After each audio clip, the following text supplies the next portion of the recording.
Literally, what is going on, everybody out there? Brent Abel here at goldballhunting.com. Another episode of the Goldball Hunting podcast. I'm Brent Abel. I think I already said that. Maybe I didn't. But that dude over there I haven't mentioned yet, Jeff Jacklich, with a big announcement yesterday. So, guys, we got another episode for you of the Goldball Hunting podcast, and I want you to hang in there because, God dang it, I got an email yesterday that really kind of irked me. So the big question is this: how are tennis players like us who never played in the tour, weren't incredible juniors, or maybe got a late start to the game, how do we consistently compete at our highest skill level without having to grind through endless hours of on-court practice time and still be in the hunt for victory match after match?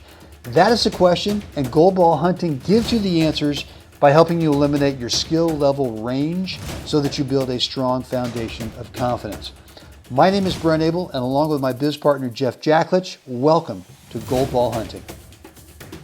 All right, guys. Hey, listen, thanks for hanging out with us again. I'm really not that upset. I'm not that irked because I want to help this dude, right? I could get a little angry and go, what are you thinking about? Yeah, because listen, everybody, you don't want to be in Brenny's presence when he's irked. Yeah, Brenny plus irked equals run, go, get out of here. Bad combo. So before we get into this email that I got yesterday from actually a good guy, a great guy, Jeffrey, you had your big announcement yesterday. Yeah. And so how do you? What feel? did I do today? So how do you feel this morning? A little. You were talking about the shoulders, a little sore in the shoulders, or what's going on? Not bad, actually. And obviously we're recording this ahead of time, so I'll be doing the live thing on the day. Yeah. So today I can tell you, even though we're recording this ahead of time, I'm going to be doing a 20-minute bike routine, my shoulder work, some Bosu work, and the Bosu work is lunges. I probably and so it's going to be a very tight routine. Yeah. So that's what I'm going to be doing. If then you want, on the day, I'm going to do a live. I'll do a YouTube post and a Facebook post. Outstanding. So if you guys again, we mentioned this yesterday that just logistically, Jeff and I can't literally record episodes daily. So what we have to do is batch a few ahead of time. As we're doing today, we're actually recording 3 of them today. So, but if you really want to know what Jeff has done on that day, is you got to make sure that you are on both things. Number one, the YouTube channel for Goldball Hunting, and then also Jeff's Facebook page. Just go over to Facebook and search for Jeff Jacklich, Jacklich. That's right. I'm getting dry mouth as I say it because there's so much sheesh going on. Well, I need to rehydrate. Hold on for a second. Yes. Yes, I'm anti-rehydrating with my coffee. That's true. All right, cool. So listen, the last few days over at Web Tennis, I've been putting out a couple of emails asking players about their topspin forehand and kind of what's happening with it, maybe what's not happening with it. And I put an email out there probably 5 or 6 days ago, and I should say, what's going on with your topspin forehand, and there was all kinds of answers from, just kind of technique wise and also kind of tactic wise of what's going on and what's not going on, and a lot of kind of lamenting in terms of, God, it's just not working out.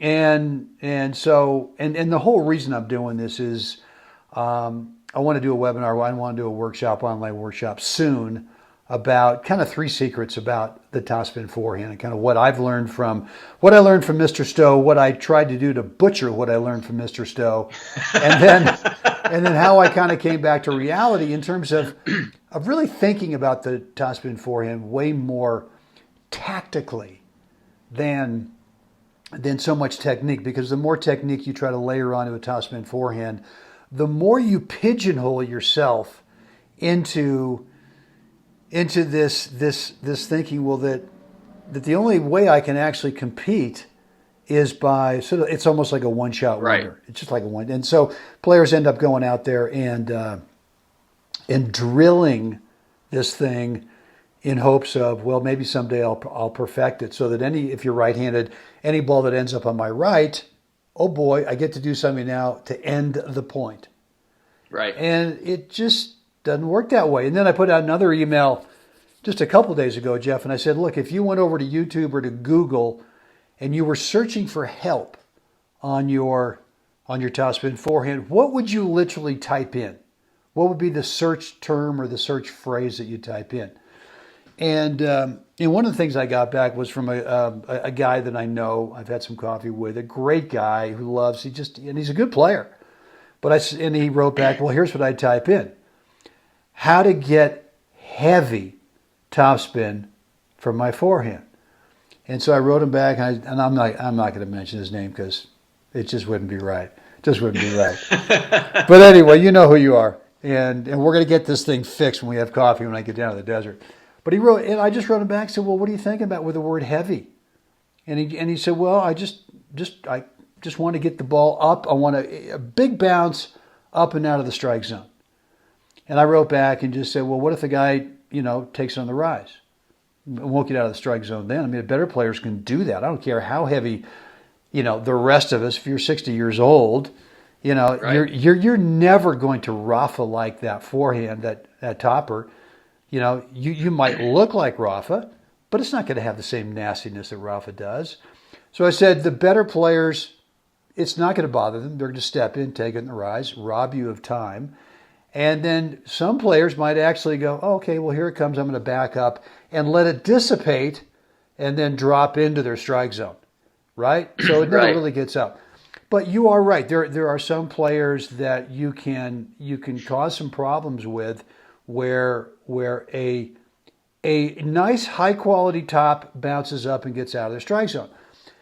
And then I said, and I think I wrote back and I said, well, what are you thinking? And he said, and that was it. And then I wrote back and said, well, here's what it is. And plus, I think there's so many other ways that you can get it out of the strike zone, because not every ball that you receive is actually ideal for what you're describing that you want to do. He wrote back Right. and he says, yeah, God, I know. My arm too, my elbow's been a little bit of a problem, and my shoulder. And I said, well, okay, maybe. Can we read the signs that the universe is sending me? And so look, guys, here's kind of what I continue to want to, and you and I have been doing this ever since day one of the Gold Ball Hunting Podcast, is talking about the atrocity that's put out there in terms of either the interpretation through free YouTube videos or through coaches actually saying, well, the key to winning more is to get a heavier top. Right. And I just want to take, like, not like a little tiny, what are the needles that they stick in you for?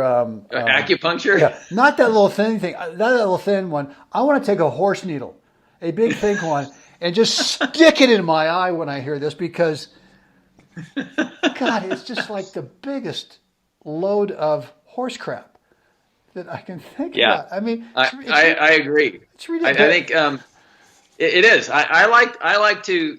I use the analogy a lot. A pitcher in baseball and the batter, and the pitcher doesn't need 14 different pitches to hit different zones, strike zones, parts of the zone, right? A pitcher, his best pitch might be a fastball. Well, you know what? I know the pitcher can hit different parts of the strike zone with that one pitch, and so I like to describe it that way, saying, we don't need all these different varieties of stroke production to actually access different parts of the strike zone. It's understanding that and kind of getting a feel for your own forehand. Yeah, I mean, it could be too that look, let's start with a reality. And we talked this before we started the recording, is that, so anyone who's going to teach you that you got to hit heavy top is the way to win more is probably going to teach you at least a conservative semi-Western forehand grip. Now that's an oxymoron right there, isn't it? A conservative semi-Western forehand grip. All right? And they're going to tell you that in your ready position, right? Your ready position, Jeff, you don't know if the ball is going to be an incoming ball from your opponent's on your right or if it's on your left. They're going to load you up into that grip in your ready position as if every ball that comes over to your forehand, or if every ball that you could run around on the backhand, that you could actually hit a heavy top. Right. What happens if the ball's a little low? What happens if the ball's a little bit up high? What happens if the ball's a little bit outside? What if the ball's crowding you?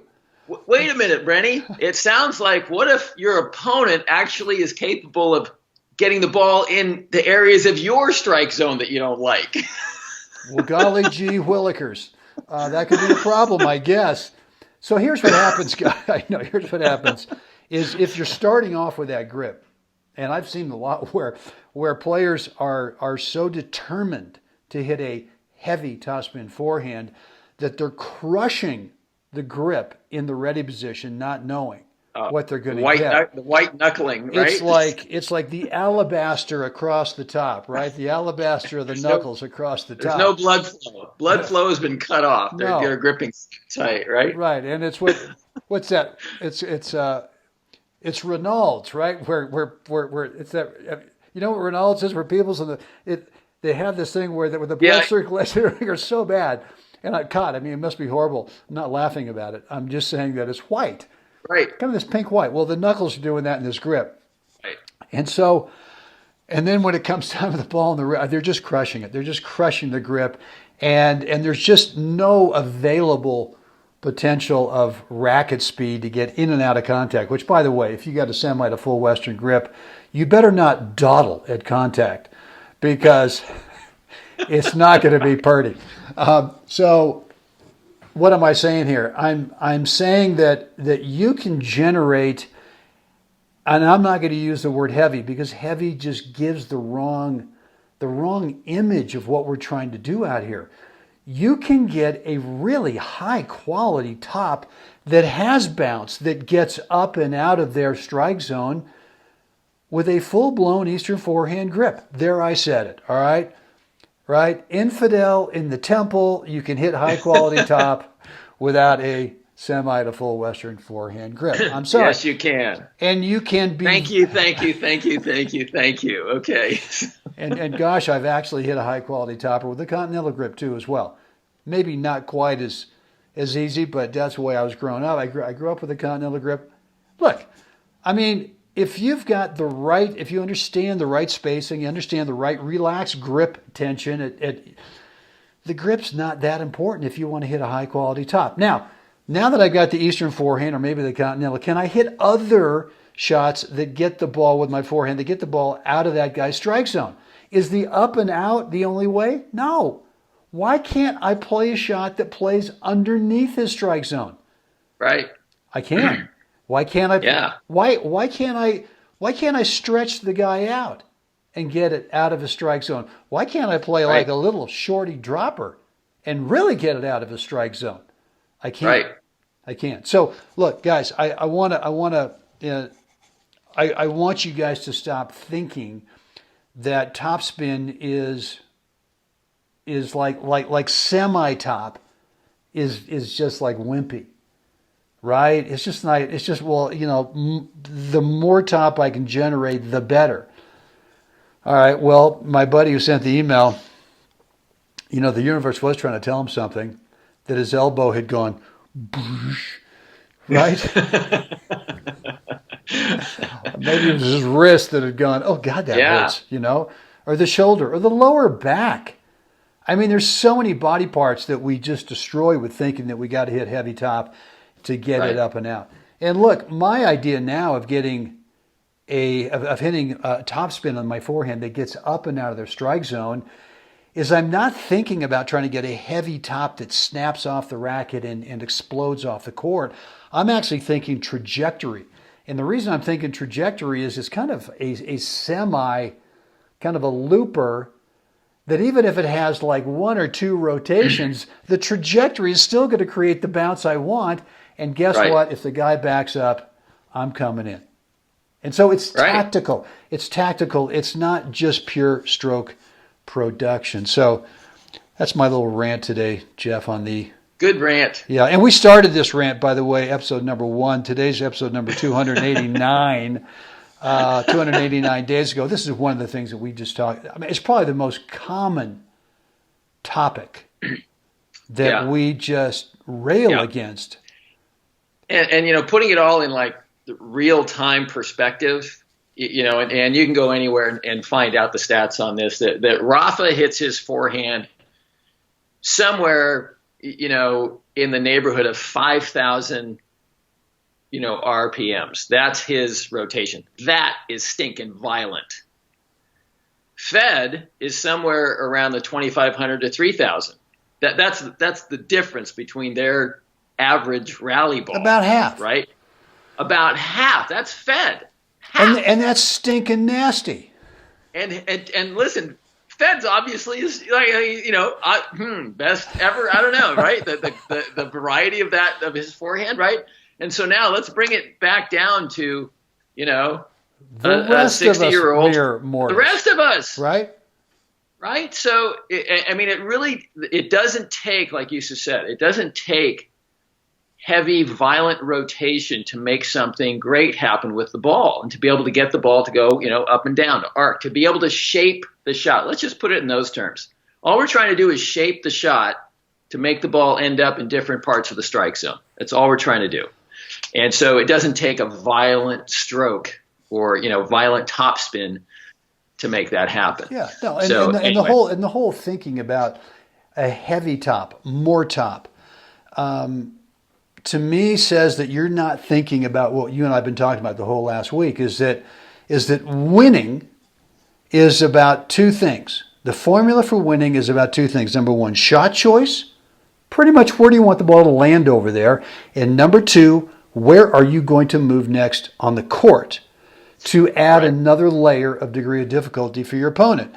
And to me, I watch these guys teaching, get on the back foot and unload, right? You load, and then it's all about, if they don't back up, they don't fall backwards as they hit that thing. They stay right there. To me, the whole thought about hitting a heavier top has no possibility for moving footwork-wise efficiently to the next best court position as part of the stroke technique.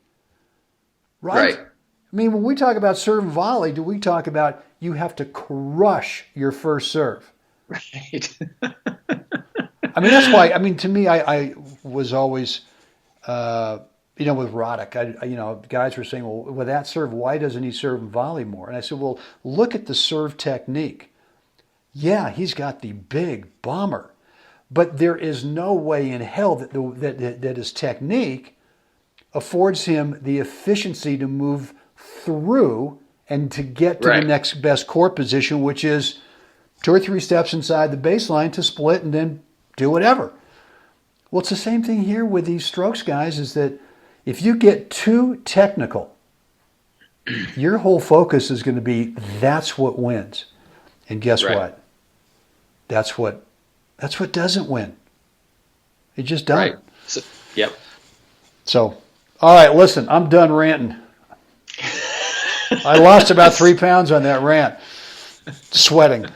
I think you need to go to a safe space and like quiet down. Maybe get a comfort dog or something. And comfort, that's right. Or a big blanket. I should go downstairs and get the blanket, the big wool blanket, and get the remote control and just go. Yeah. You need to curl up. Well, that's maybe and maybe the log burning for channel for Christmas is on.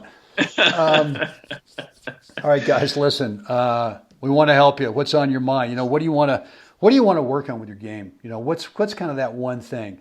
Technique, tactics, mental, physical. Let's jump on a quick phone call and see if Jeff and I can't help you kind of dig into that one thing and then put you on the path to, knocking that big domino over, which might really start getting you towards that result you want. Could be singles, could be doubles. The way to do that, go over to goldballhunting.com, drop in the first name and email address, click the button, and get access to our online calendar scheduler where you can schedule that free private call. Jeff, what do we want the fine folks to do? In addition to that, what do we want them to do right now? Like us, share us, please subscribe. Let us know what you think down below. iTunes and Stitcher, rate and review. Goldballhunting.com. Spread the word. Oh, so very smooth. Guys, get out there today. Help someone else have a spectacular day. Jeff, we'll do this again tomorrow. Can't wait.